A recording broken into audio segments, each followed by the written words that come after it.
Good afternoon, I'm Malcolm Jordan and this is your midday news fix for Monday the 17th of November. The Prime Minister says foreign interference is happening at a massive scale.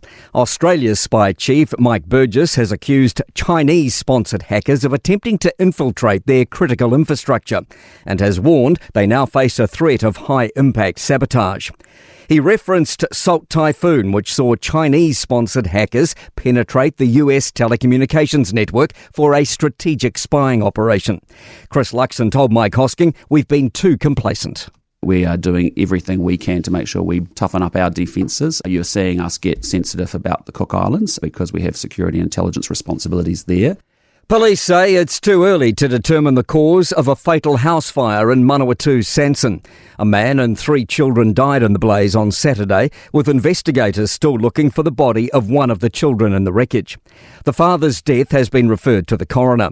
Area Commander Inspector Ross Grantham says it'll take some time to figure out what happened. We are having to carefully go through the whole scene. As you can imagine, it's pretty risky with part of the structure still there and the dust that's generated from the fire.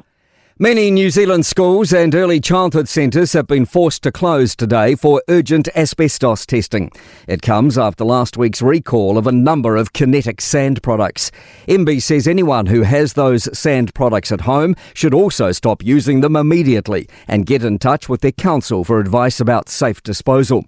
Katrina Lowe, the Deputy Chair of the Australian Competition and Consumer Commission, has been speaking to the ABC. Asbestos is a problem when it's inhaled, and that means microscopic fibres. There isn't an indication that that is what we're dealing with here.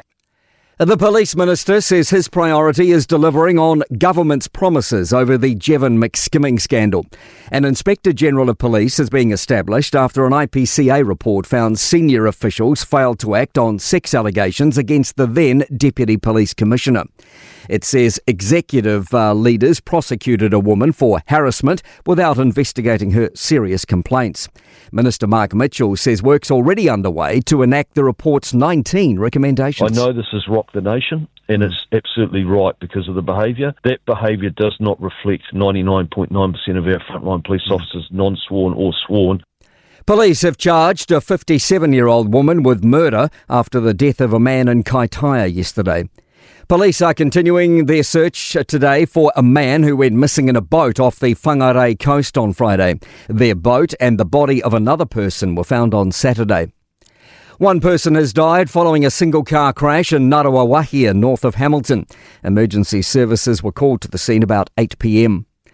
Real Estate Institute data shows housing sales rose steadily in the year to October, up 6.4%. The median house price has fallen just over 1%. To sport.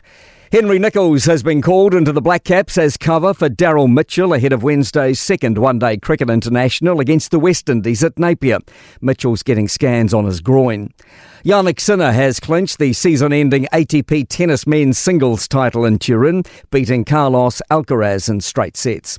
And euphoria from the Island football side after clinching qualification for next year's World Cup with the last kick of the match in a 3-2 win over Hungary via Group F action in Budapest.